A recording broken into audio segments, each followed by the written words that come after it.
Your kids can eat at home, Dad said, handing them napkins while my sister's sons dug into $72 pasta and cake. Her husband laughed. Maybe feed them before coming next time. I just nodded. Then when the waiter returned, I stood up and said something that silenced them all. You know that moment in life when something just breaks inside you? Not with a shout or a dramatic fight, but with a quiet, undeniable crack that changes everything?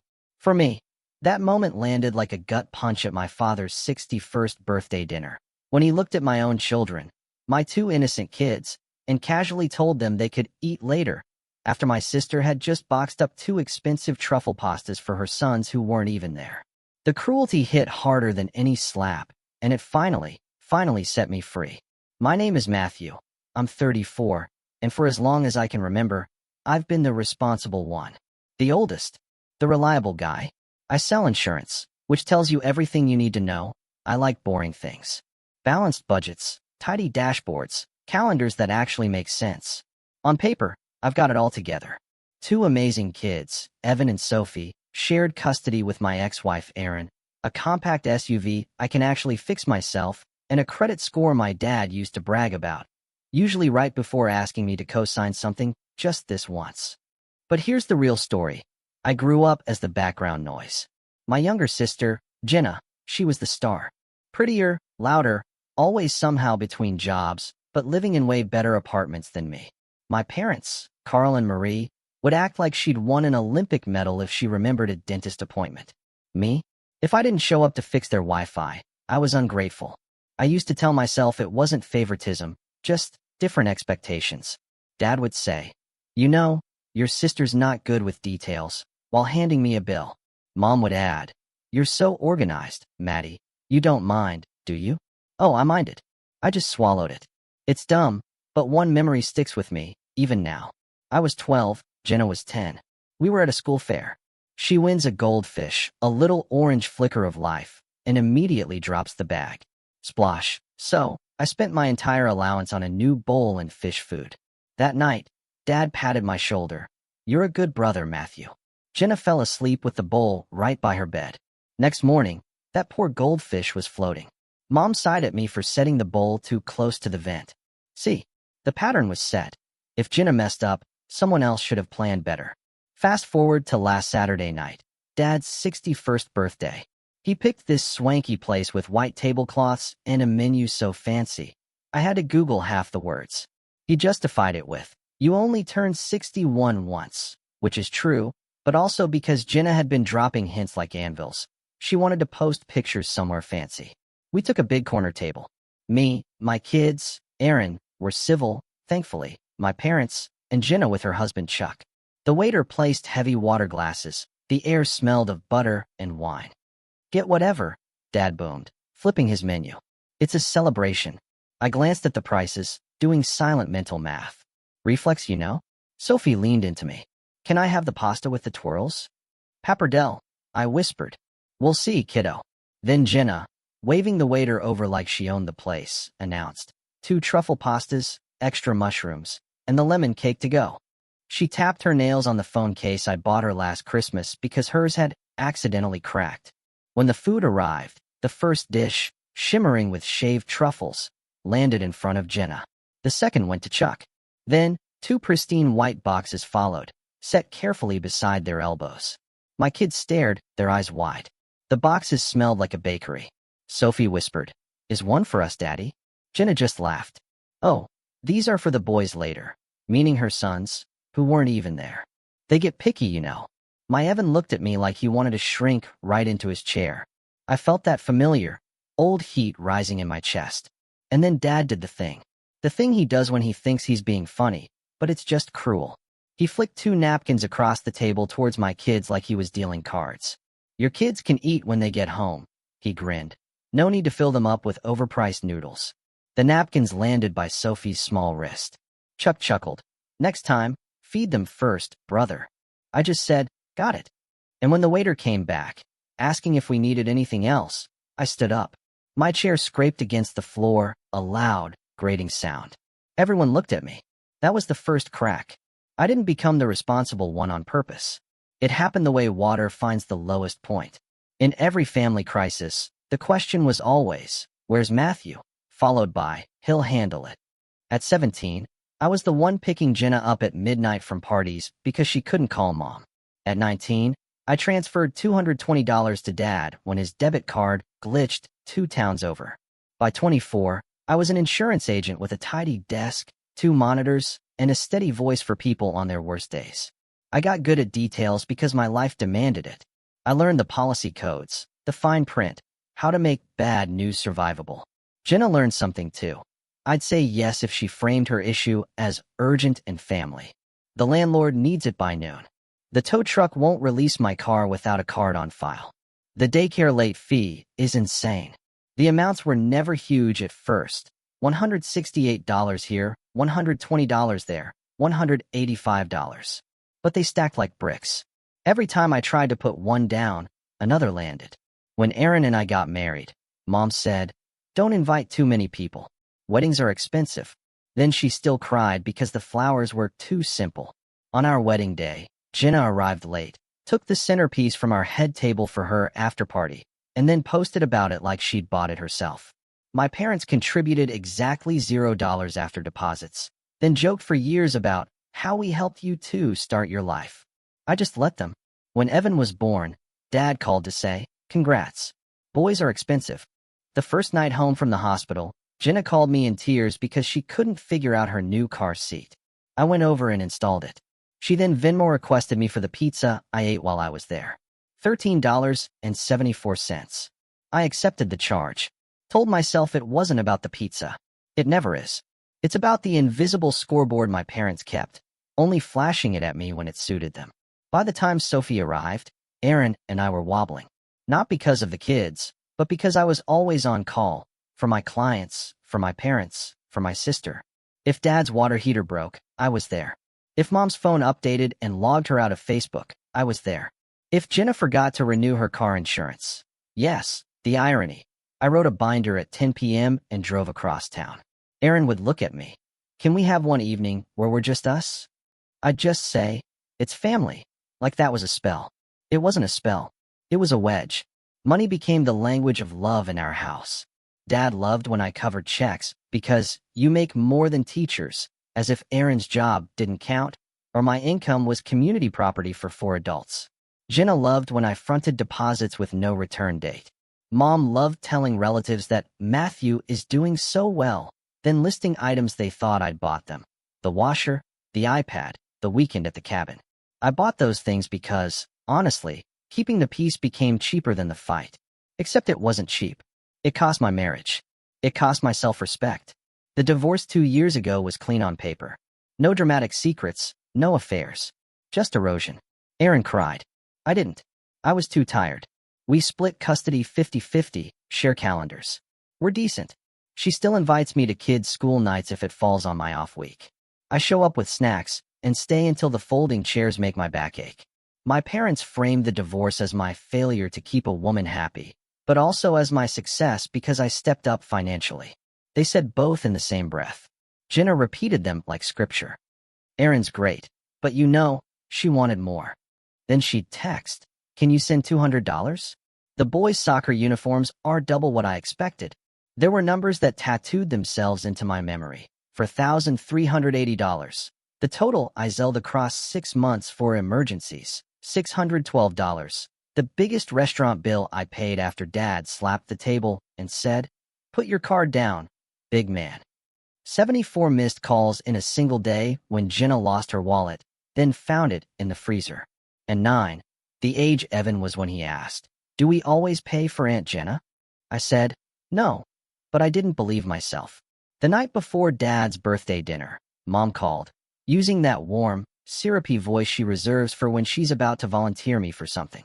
"Baby, your father wants to feel special. He's turning 61. Mom, we'll be there," I said. "It's at Lel." Very European. She stretched the word like taffy. "We'll do gifts later to keep costs down." "Okay," I said, already knowing I would be the gift. Aaron texted me separately. "Is this the place with the $29 side salads?" "Yep." "I'll bring granola bars for the kids. Thank you." "Boundaries," she wrote. "Practice them. I'll try." She sent a thumbs up, then a heart. At dinner, The old scripts clicked into place. Dad told stories about his 90s hustle. Mom asked the waiter for the manager's discount, then laughed like it was a joke. Jenna made big eyes at the dessert case. Chuck just grinned at everything. That grin of somebody who never pays and never thinks about who does. Then came the boxes. 2 neat white cardboard squares with gold string. $72 for truffle pasta and $10 a slice for lemon cake to go. The waiter set them by Jenna and Chuck. My kids watched, like kids do when sugar is within arm's reach. My stomach tightened because I could hear the gears turning. Dad likes to guide children's appetites by lecturing their parents. He looked at me. Your kids can eat when they get home. The napkins flew. Next time, feed them first, Chuck added. The table chuckled. Mom did that, we're just joking face. Inside my head, a door clicked shut. It wasn't the price. It was the message. Loud and clear. Asterisk, your kids are less. Your needs come later. Your place is to provide, not to ask. Asterisk, I didn't argue. I didn't lash out. I did what I trained myself to do for years. I observed the scene like a claims adjuster. Facts, timing, damage, coverage. I reminded myself to breathe. Then the waiter returned with the little leather book and a pin tucked like a toothpick. Anything else right now? He asked lightly. I stood up. Yes. The table went quiet in that slow, embarrassed way when people sense a speech coming. I wasn't going to make a speech. I was going to make a boundary. Could we split checks by household? I asked the waiter. One for my parents, one for Jenna and Chuck, one for me and my kids. My voice was calm, almost boring. Jenna blinked fast. What? Dad laughed like I'd told a good one. Sit down, bud. You put your card down. We'll Venmo later. No, I said. We're going to split it now. Chuck smirked. Dude, don't be tacky. Aaron reached for Sophie's hand under the table. She didn't say anything. She didn't have to. The waiter looked at me like he'd seen this movie 1,000 times. Of course, I can itemize. Dad leaned back and crossed his arms. Since when? Since tonight, I said. Mom's smile tightened. Matthew, don't make a scene for your father's birthday. I'm not making a scene, I said. I'm making a choice. Jenna's eyes cut to the boxes beside her elbow. Are you serious right now? These are for the boys. I caught that, I said. They're hungry, she insisted. They're not here, I said. And I hated how steady my voice was, like I'd practiced it in the mirror. Maybe I had, in different words, for years. Dad drummed his fingers. Don't punish your sister for being prepared. Prepared, I said. She ordered $72 of pasta and boxed it while my kids were told to eat at home. That was a joke, Mom said quickly. Your father was teasing. Sophie looked up at me. Evan stared at his water like it could teleport him away. The waiter cleared his throat. I can take cards now and work on the split. Here, Jenna said, shoving the leather book toward me. Just do it and send requests. You're better at that stuff. I didn't touch it. No. The word hung there. It wasn't loud. It was heavy. The kind of no that stops time because it doesn't need explanation. Dad leaned in, voice low. You're embarrassing your family. I leaned in the same amount, matched his tone. My family is these two, I said, nodding at my kids. And they're not an embarrassment. Chuck snorted. Drama. Chuck. Aaron said, her first word all night. Stop. He shrugged. Just saying. I turned back to the waiter. Can you also add 2 kids' pastas to our side? Plain butter. No truffle anything. Absolutely, he said. Dad slammed his palm lightly on the table. Not enough to make noise, just enough to declare authority. You don't tell us how to spend our money. I'm not, I said. I'm telling you how I'm going to spend mine. Mom tried soft. Matthew, honey, be reasonable. I am reasonable, I said. Reasonable is not paying for everyone and being told my kids can eat later. Jenna rolled her eyes. Oh my God, it's pasta. It's respect, I said. The waiter hovered, sensing the tide. Should I come back? 1 minute, I told him, then faced my parents. I'll keep it simple so there's no confusion. Dad opened his mouth. I held up a hand. He closed it. That never happens. That's how I knew I'd already left something behind. I've covered a lot of checks, I said. I've co-signed a credit card I'm still getting statements for. I paid your overdue property tax last winter because Mom called me crying. I covered Jenna's toe. I put down deposits. I get it. I make decent money. I'm an insurance agent, not a charity. I'm not your emergency fund. No one said you were. Mom snapped. You didn't have to, I said. Jenna folded her arms. So, Tonight you want a medal for ordering noodles? I want a boundary, I said. And I'm drawing it right now. In public, because in private you pretend not to hear me. Dad's cheek twitched. This isn't about noodles. You're right, I said. Chuck laughed. Once, like a cough. Closure. Did someone say closure? A version of me did, I said. Aaron's hand squeezed Sophie's. Evan looked up at me with something like relief and fear mixed together. The waiter returned with a pen. I'll split those checks, he said quietly. Thank you, I said, and handed him my card. Dad's voice chased him. We're not doing this. You don't have to like it, I said. You just have to live with it. Jenna whispered to Mom. Too loud. He's really doing this. Mom whispered back. Not tonight. Dad murmured. He'll cave. He didn't know me anymore. Or maybe he never did. The kids' pastas came quick. The kitchen had seen this movie, too. Butter, salt, a flurry of Parmesan. Sophie smiled. Evan said, Thanks, Dad. You're welcome, I said, and ate my own food with a calm I didn't feel. When the checkbooks returned, I signed mine. $74.58 with tip. Reasonable for a fancy place. Dad didn't reach for his. He slid it closer to me with one finger, like a dare. Last chance. No, I said. Stood, helped Sophie with her jacket, reminded Evan about his hat. Aaron stood too. We'd driven separately, but she hovered like a shield for the kids. You're walking out on your father's birthday. Mom said. I'm walking out with my children, I said. We'll call to say happy birthday tomorrow. You'll regret this, Dad said. I used to think that, I said. Turns out I regret all the times I didn't do it sooner. I put a hand on Evan's shoulder, a hand on Sophie's back, and we left. The door whooshed behind us. The night air was sharp. It felt like someone had finally opened a window in a stale room. In the car, Sophie swung her legs. Are we in trouble? No, I said, buckling her in. We're in a news story. News stories don't start clean. They start with noise. Sunday morning, my phone looked like a siren. 32 texts, 18 missed calls, 11 voicemails. The family group chat had gone from dinner at 6 to Matthew to how could you in under 12 hours. I didn't answer right away. I made pancakes. Evan measured flour with the seriousness of a bomb tech. Sophie whisked. We ate in our pajamas. The house felt different. Not safer, not yet, but honest. At 10:17 a.m., Mom called again. I picked up. Matthew, she said without hello. Your father didn't sleep. I did, I said. You humiliated him. I split a check. You made a scene. I set a boundary. She inhaled, long practiced. You've always loved making everything about you. I looked at the Legos on the floor, at the science kit on the counter. Last night wasn't about me. It was about my kids. They weren't hungry, she said. They were told to wait while other kids got boxes, I said. By their grandfather. On purpose.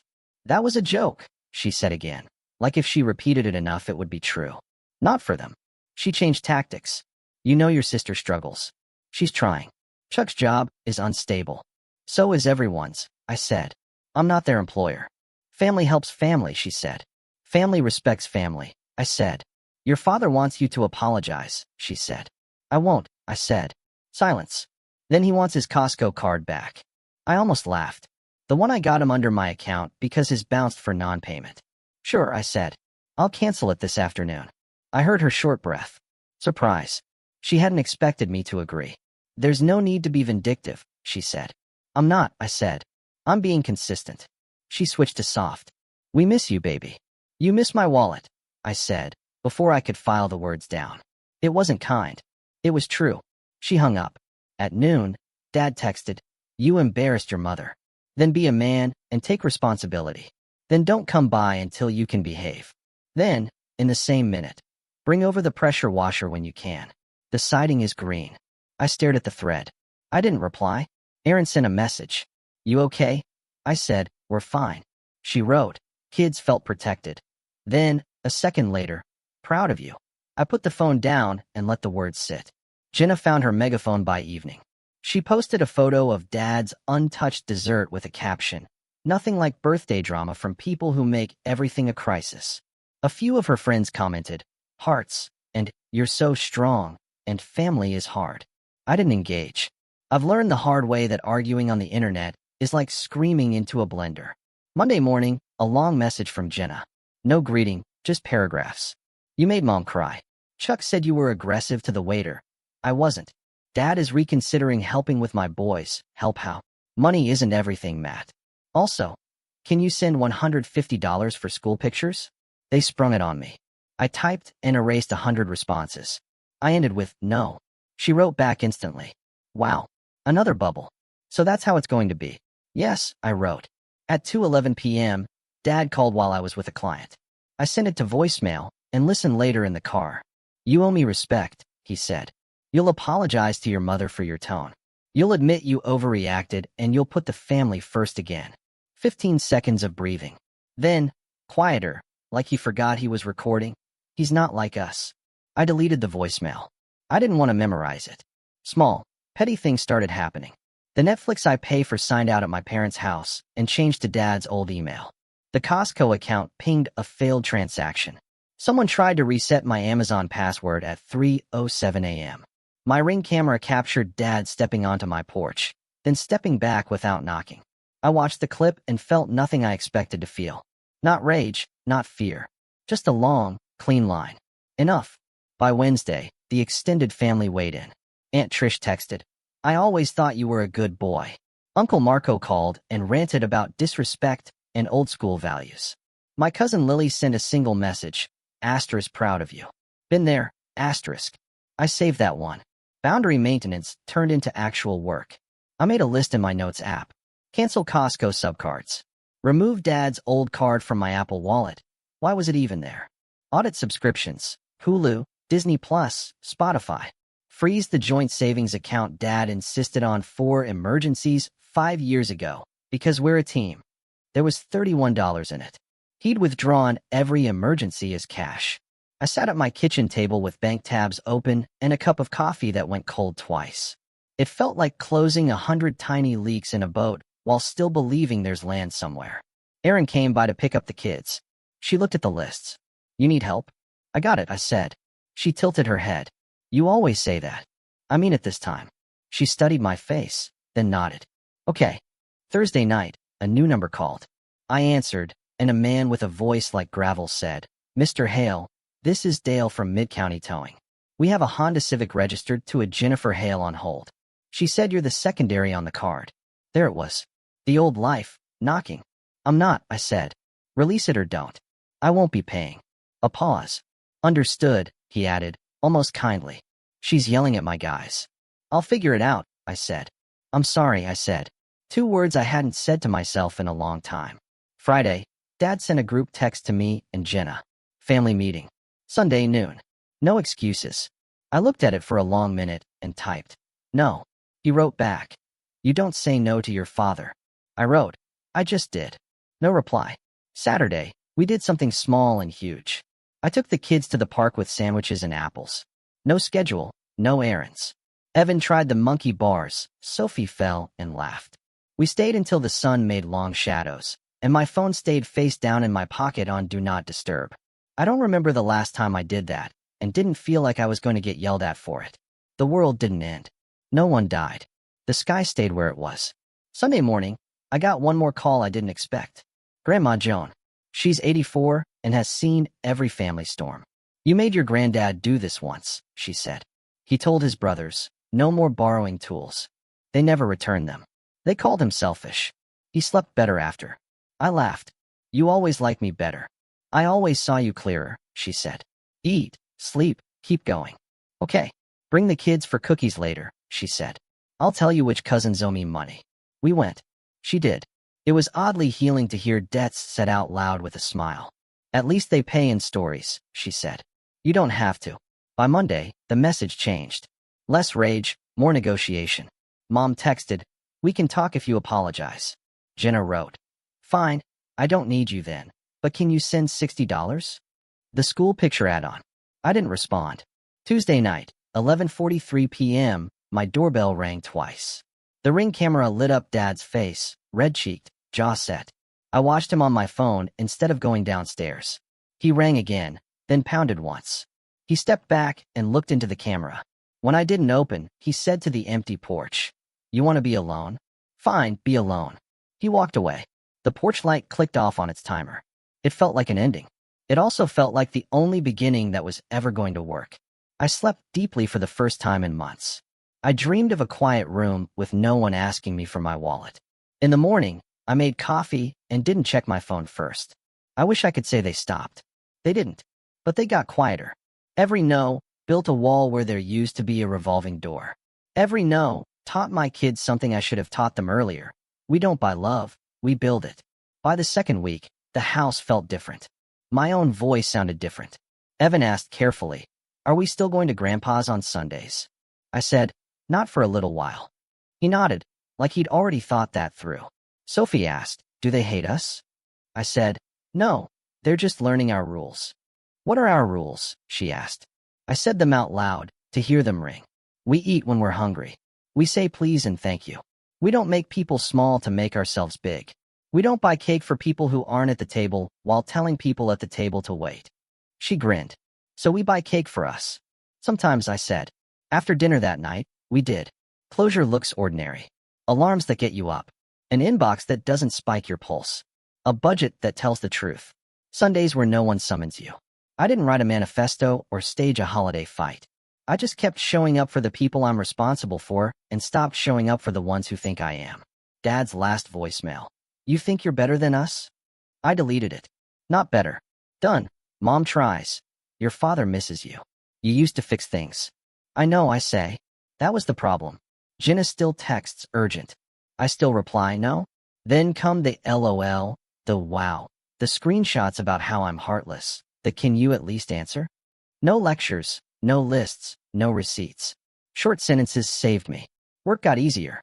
I have more patience for strangers than for old demands. Boundaries don't harden you. They put your softness where it belongs. Evan asked, "Did Grandpa always make you pay?" "He made me feel like I should." I said, "I don't want you to feel like that." "You won't. Not for me." Sophie drew the restaurant boxes on one side, us on the other. A big and O between them. It's on the fridge, beside the dentist reminder. Both matter. Closure isn't a slam. It's a door settling into the frame. The click of a lock you hold. Silence where excuses used to be. I don't hate them. I don't want revenge. I'm not a safety net or a second wallet. I'm a dad who won't let anyone toss napkins at his kids and call it love. So, here it is, plain. I won't pay for respect I don't get. I won't turn my skills into a leash or explain no to people who build a life on me not using it. I'm building something small and mine. Pancakes on Sunday, homework Tuesday, soccer Thursday. It sounds like, "Thanks, Dad," and I got it. It costs less and gives more. Family isn't never saying no. It's saying no so you can say yes to the right things. Picture a table where everyone eating is sitting at it. A scene. Feeling. Belonging. That's the only bill I'll ever be happy to pay.